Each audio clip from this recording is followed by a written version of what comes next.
اللہ کے حبیب صلی اللہ علیہ وسلم کا ایک خطبہ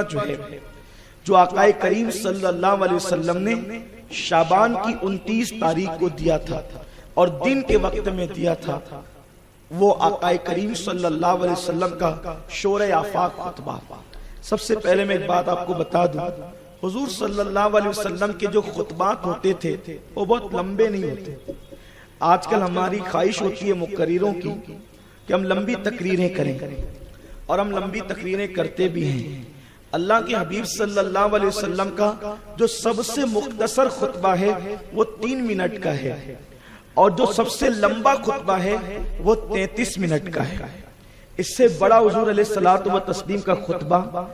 روایتوں میں آتا ہے کہ بیان نہیں کیا گیا، اور یہ تحقیق صرف علماء کی نہیں ہے بلکہ یہ تحقیق سائنسدانوں کی بھی تحقیق ہے۔ انہوں نے آقا کریم صلی اللہ علیہ وسلم کے خطبات کو تلاش کرنے کی کوشش کی، ہواؤں میں حضور کے الفاظ تلاش کرنے کی کوشش کی، تو ان کو پتا چلا کہ حضور نے جو مختصر خطبہ دیا ہے وہ 3 منٹ کا ہے، اور جو طویل دیا ہے وہ 33 منٹ کا ہے، اور ان الفاظ کو انہوں نے ڈھونڈا، تلاش کیا۔ اب انشاءاللہ ایک دن بہت جلد ایسا آنے والا ہے کہ ایک ایسا آلہ ایجاد ہوگا، لوگ کہتے ہیں، مجھے بتایا گیا کہ اس کو ریکارڈ جو کیا گیا ہے اب اس کو سنایا بھی جائے گا، اور جو لوگ اس دور میں ہوں گے، اللہ کرے وہ دن جلدی آئے کہ لوگ حضور صلی اللہ علیہ وسلم کی مبارک آواز بھی سنیں گے،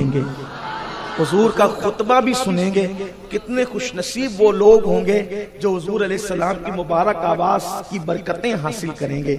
تو لوگ اس میں لگے ہوئے ہیں، حالانکہ اس کا تعلق کسی حدیث سے نہیں ہے بظاہر، لیکن جو سائنسدانوں کی تحقیق ہے، ماہرین کی تحقیق ہے، وہ میں نے آپ کے سامنے پیش کی ہے۔ لیکن وہ دن آنے والا ہے۔ آج ممکن ہے کوئی یہ کہہ رہا ہوگا کہ آپ سید صاحب یہ یہاں کھڑے ہو کر کے پھینک رہے ہیں، میں پھینک نہیں رہا ہوں۔ 50 سال پہلے اگر کوئی کہتا کہ ایک ایسا آلہ ایجاد ہوگا کہ لوگ مالیگاؤں میں بیٹھ کر سعودی سے بات کریں گے تو لوگ یہی سوچتے ہوں گے کہ یہ پھینک رہا ہے، لیکن آج موبائل نے اس بات کو غلط ثابت کر دیا کہ وہ پھینک نہیں تھی بلکہ وہ سچائی تھی، اور سائنس اتنی ترقی کرے گی کہ لوگ حضور صلی اللہ تبارک و تعالی علیہ وسلم کی مبارک آواز سنیں گے۔ وہ کیا دن ہوں گے! اور آپ کو بتاؤں، اگر ہم اس کو حدیث سے ثابت کرنا چاہیں تو حدیث سے بھی ثابت کر سکتے ہیں۔ دیکھو، حضور نے خطبہ حجۃ الوداع میں فرمایا کہ جو یہاں پر موجود ہے وہ غائب تک پہنچا دے۔ ٹھیک ہے، ایک بات، جو یہاں تک موجود ہے وہ غائب تک پہنچا دے، اور فرمایا مفہوم یہ ہے کہ ممکن ہے سننے والا زیادہ یاد نہ رکھے لیکن اس تک پہنچے تو وہ زیادہ یاد رکھے۔ توجہ آپ کی، خطبہ حجۃ الوداع کے الفاظ یہ ہیں کہ سننے والا زیادہ یاد نہ رکھے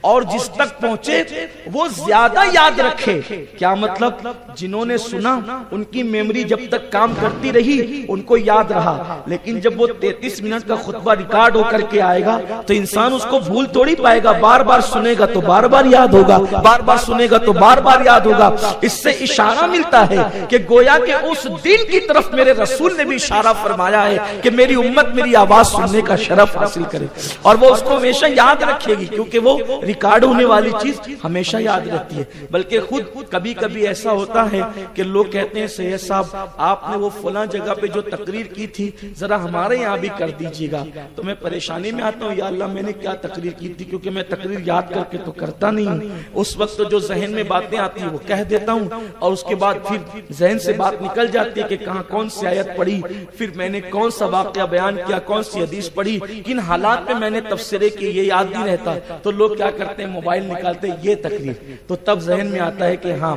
تو پتا چلا بولنے والا بھول گیا، ریکارڈ کرنے والے نے یاد رکھا۔ تو حضور علیہ السلام نے فرمایا ہو سکتا ہے کہ جس نے سنا وہ زیادہ یاد نہ رکھے لیکن جس تک پہنچے وہ زیادہ یاد رکھے۔ تو اب یہ بھی بات ہے نا، پہنچے، اس کا مطلب یہ ہے کہ یہ بات حضور کی پہنچ کر رہے گی،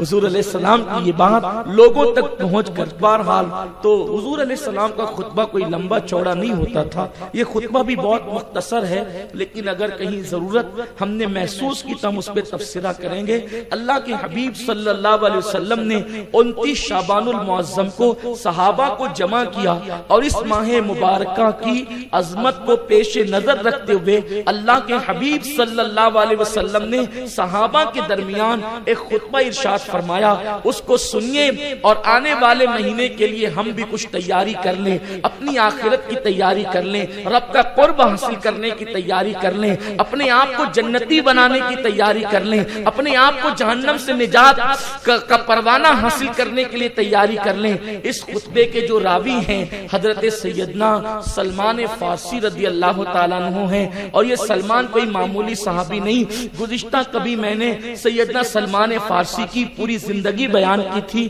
اگر آپ ان کی زندگی سننا چاہیں تو آپ گزشتہ مرکز کی تقاریر میں سے کوئی تقریر ڈھونڈ لیں، اس میں آپ کو حضرت سلمان فارسی کی پوری زندگی مل جائے گی۔ یہ اصل میں فارس کے تھے اور یہ حضور علیہ السلام کے دیدار کے لیے مدینہ منورہ تشریف لائے تھے، اتنی دور سے آئے تھے۔ حضور نے ان کو اپنی اہل بیت میں شامل کیا اور فرمایا سلمان میری اہل بیت سے ہے۔